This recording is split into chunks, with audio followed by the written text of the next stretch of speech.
As we look at Veterans Day, we are so grateful for our military individuals who are fighting to protect our freedom, and obviously not just those who are serving now, but those who are veterans now who have served before. And we've had a lot of friends who have served in the military, many of whom have absolutely amazing stories, and we sat down and interviewed several of them to capture their story, and we want to share those stories with you.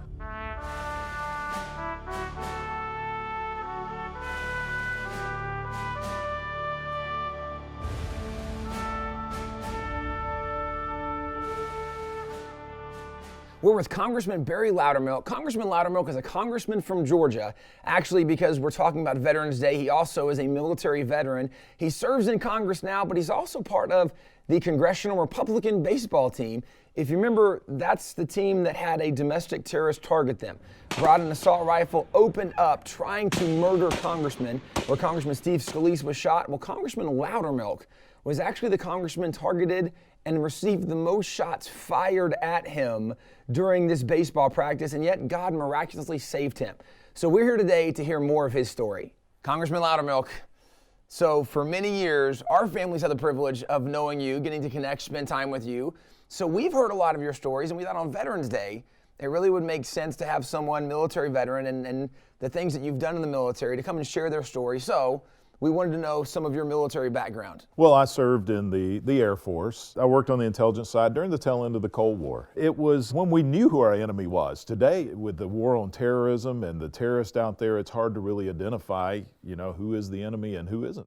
There was a lot of things that I saw that most, even other people in the service didn't see, working in the intelligence side and in that command and control. So an intelligence side, does that mean you're a spy? Does that mean, or what does it mean to be in the intelligence side? Well, that's very broad. The intelligence community in the military ranges from working with CIA, which has operatives on the ground, human intelligence, or HUMINT as we called it. The Air Force conducted a lot of signal intelligence through aircraft, monitoring radio transmissions in the Soviet Union, for instance. Or we had people that spoke fluent Russian that would just simply sit there and listen all day long for any type of intelligence. So we would take that, as well as satellite imagery, diplomatic intelligence that we would pick up, and that was all combined into an overall picture of what are the Russians doing, what is the Soviet Union doing, where are they moving their troops, where are the threat areas. Were you ever in a situation where you were engaged, you had to do something beyond just give orders for intelligence? Or can you talk about that? I don't want to get in trouble. Yes, but that was after I left the Air Force and played baseball in Congress. So it was, most of what I did, we did do a lot of training and deploying and training. I was one of the fortunate and unfortunate ones that during Desert Storm I actually got orders for deployment, but before I could actually deploy, we attacked a convoy of Iraqi soldiers, and it pretty much brought the war to an end within days, not months like we thought. So because of the intelligence work we were doing, we knew where they were going, we knew who was all in that convoy, and we were able to get the right military assets there to stop the Iraqis, and pretty much that caused Saddam Hussein to realize who he was messing with. So how long did you stay in after Desert Storm?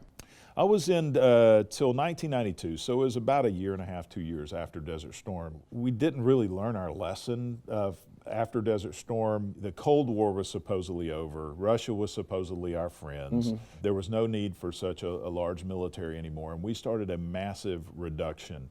Some of the work I was doing was being outsourced, and having the security clearance I had, one of the contractors who was taking over some of that work came and talked to me and said, you can still continue serving, doing what you're doing, but we'd like for you to come do it with us. So I left and went to work for that defense contractor. So how many years were you in the military? I was in for a total of 8 years. Okay, and so then you got out and you were a contractor doing a lot of the same work? It's the same work. I didn't wear a blue or camo suit every day. I got to choose what I wore. So doing a lot of the same work through that contract. Then I stayed on with the contractor doing some other IT-oriented work afterwards. So what's the transition from military contracting to Congress? How did that happen? Well, that was quite a story. That goes back. My dad was a World War II veteran. He was a medic. D-Day, Battle of the Bulge. Wow. Very dedicated Christian man, and talk a lot about the war itself and why we were fighting. One word of advice he gave me that resonated throughout my life is, complaining never accomplishes anything. He said, if there's something in life you don't like, you have two choices. You can do something to change the situation, or just accept the status quo and go on with your life, but never only complain. When I worked for the defense contractor, we were still in Alaska, decided to come back and start my own business now that I'd learned so much about information technology. So I moved to Georgia, was following politics, was involved in the local Republican Party, ended up being the party chairman, not because of anything I did, I was the new guy and it was my turn, okay? So it was, but I was really following politics, and I was getting very aggravated with our state legislature. I made the mistake of calling my dad. And it was just a normal phone conversation we had. He was actually living in Alaska at the time. And I was telling him about this, and then those words came again, so what are you going to do about it? Long story short, we ended up running for the state legislature. I won a seat to the state house. A seat to the Senate opened up 6 years later. I had no intention of running, but I felt God was leading me to run for the state Senate seat, ran for that and won. And then when our congressman decided to run for the U.S. Senate, it opened that seat. I was actually on the search trying to find a good person to fill that seat when I think the Lord spoke to my wife first, and I felt the calling, but I didn't want to go that direction until I just mentioned it to her one day, and she said, I've been feeling that this is what you should do. And so that's how I ended up in Congress, just truly following what I believe God was leading me to, and I had no idea that my combat experience would come after being elected to Congress.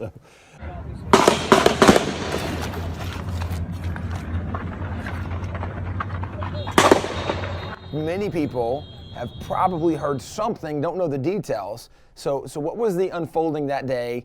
Y'all are at a baseball practice, a man comes up with a rifle, starts shooting. If you don't mind, what are some of those details? We play an annual game for charity, and it's for children. And normally we raise $500,000 or so. Wow. We play at the National Stadium. It's a Major League Baseball park. Anyhow, it was the last practice. This was a Wednesday morning. The game's on a Thursday evening. Practice at a field over in Alexandria, Virginia.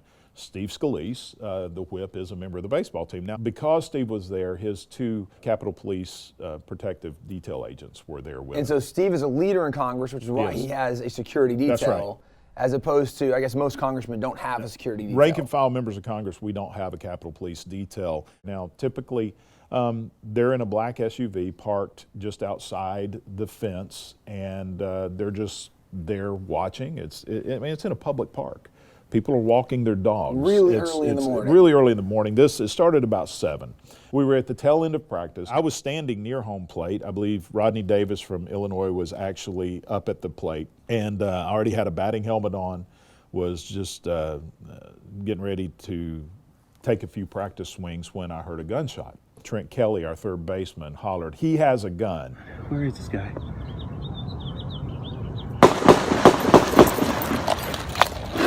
Everyone started sprinting at that point. Then that's when he started opening up, because there was quite a pause between his first shot. His first shot he took at Trent Kelly from about 20 feet away. Should have hit Trent Kelly. He was very close. But as we found out later, the bullet hit one link in the chain link fence and deflected. Miracle. Right. And so Trent, who is also at the time he was a colonel in the Army Reserve. He's a brigadier general now, but his combat training kicked in. And so he was trying to get everyone into an area of safety. He was zigzagging across the field. Shots are ringing. Now, some of the law enforcement has said, because I was wearing this bright yellow jersey, and I'm a pretty good-sized target, right, that may have caused him to turn and target me. 2 rounds hit on my left side, then 2 rounds hit to my right. And I realized at this point the guy is literally trying to shoot me. I didn't realize Steve had been hit at the time. Steve turned to run away from the shooter, where most everybody else was running toward the dugout, and he got hit in the hip. I didn't realize he was hit. He was out of my peripheral vision at that time. Right after I ran out the gate, one of our other staff members, Matt Micah, he had turned to run out and saw Joe Barton, the team manager's 9-year-old son, standing exposed to the dugout. Just before he could get to him to push him in, Matt felt a pain burning in his chest. A bullet had entered his back, basically behind his armpit, as we found out later, miraculously turned inside of his body, missing his spine, missing his heart, missing any major arteries, nicked one lung, but it came out his chest. He didn't realize he'd been hit at the time. He was just hot, searing pain. He still went over and pushed Joe Barton's son down into the dugout, turned to one of the other staff members, says, "I think I've been hit," and they said, "Go over to where the Capitol Police SUV is." That was right after I left. I went behind this little shed, tried to maneuver where I could get eyes on the shooter, and that's when I saw Matt turn and lay down, blood covering the front of his shirt, and laid himself down next to the SUV.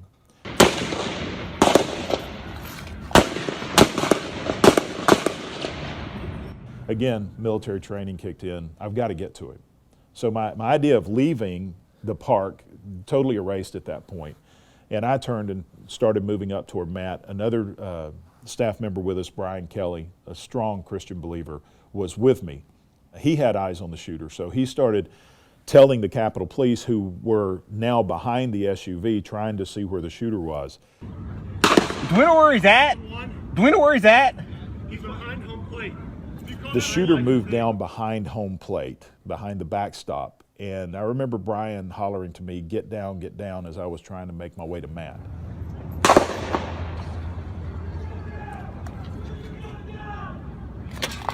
I dropped down, I heard a bullet go by my head. You could hear the sound as it went by. It hit the shed next to me. As we found out later, there were several bullet holes in the side of that shed where he was targeting Brian and I throughout this thing. Wow. He resorted to shooting under the SUV trying to get to us. When he did that, he hit Crystal Griner, one of the Capitol Police officers, in the ankle. She was maybe 10 feet from me when I saw her ankle explode. I'm listening for sirens. I know that we need to hear sirens, not only take the shooter down, but for professional medical attention. The Alexandria police came. David drew him out in the open, and it was like a gunfight at an OK Corral.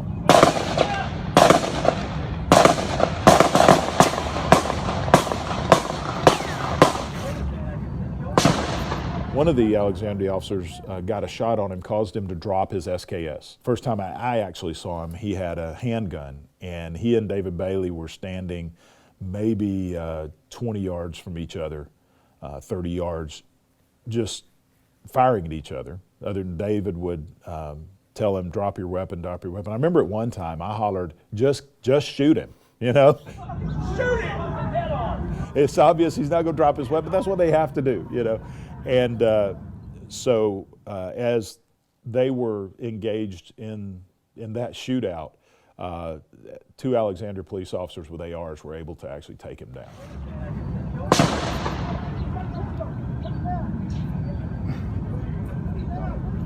Put him down!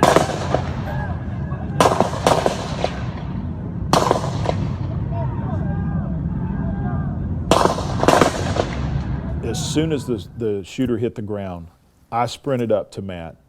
Brian Kelly, the guy that was with me, knew that Scalise had been hit, so he took up out on the field. And then Brad Winstrip, who is a combat physician, he's a colonel in the Army Reserve, stayed in the line of fire himself because he saw Scalise was down, and he went directly. He really what saved Steve's life.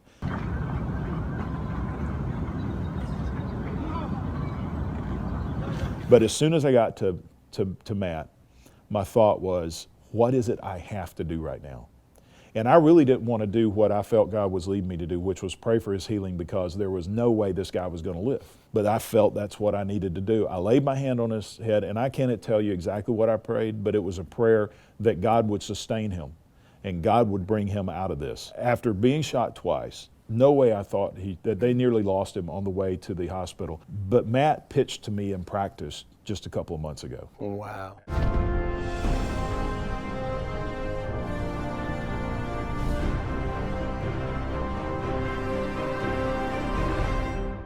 There's over 20 miracles that happened. That's why when I think about this, and I'm reliving it even till today, reliving moments of it, I just see God's hands of providence. Sure. There on that field. Well, and I would point out the idea of God being involved and God responding in miracles.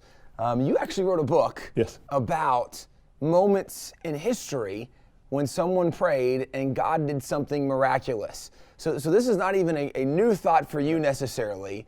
Obviously, it's a little different when it's real in your life. That's right. But this is something that, I mean, as a believer, you've thought a lot about the idea of God getting involved. Absolutely, and I never thought that I would live anything close to what these guys experienced in the book. And the book just talks about, through America's history, incidences that God showed up in a mighty way.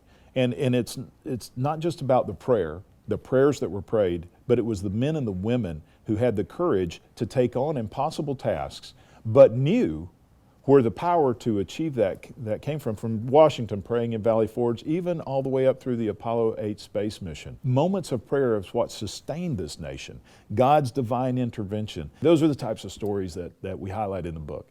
So as a military veteran, looking at Veterans Day, what do you think about Veterans Day as it comes each year? Are there things you remember from the military? Obviously, the shooting after the military, the combat you've seen.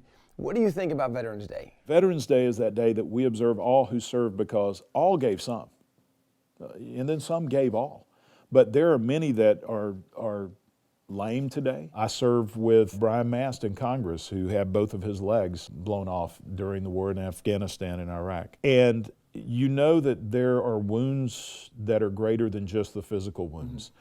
There's family wounds, the separation of families. Every person who ever served and was honorably discharged from service, there's sacrifices that they've made. Their lives have been changed. Some, they will live with these memories throughout their life. But every veteran I've ever talked to said they would not trade it in 1 minute for the ability to serve their country so that others may live in freedom. And that's really what it means. Sure. So how should the average American view and respond on Veterans Day? What should our behavior be? The best behavior that you can do for a veteran is to just say thank you. I mean, that's it. If someone comes up and says, you know, with their heart says, thank you for your service, that's all that they need. They didn't serve for the benefits. They didn't serve for be able to get a low-cost home loan. They didn't serve to have free medical care. They served because they love the United States of America. They love freedom. They love God. And they know that America is the last great hope of the world. And it requires sacrifice. And that's why they served. And to just have someone, even if they were the few World War II veterans that we have, or Korea, or Vietnam, or the War on Terror, Desert Storm, it doesn't matter how far back they served, to hear somebody say, I appreciate what you did for me, that means the world to these guys. Well, Congressman, we appreciate what you've done. We appreciate you still serving and fighting for the right kind of values in Congress. And thank you for taking time to tell your story. Well, thank you for having me. We appreciate everything that you and David and all of WallBuilders do. Thank you so much.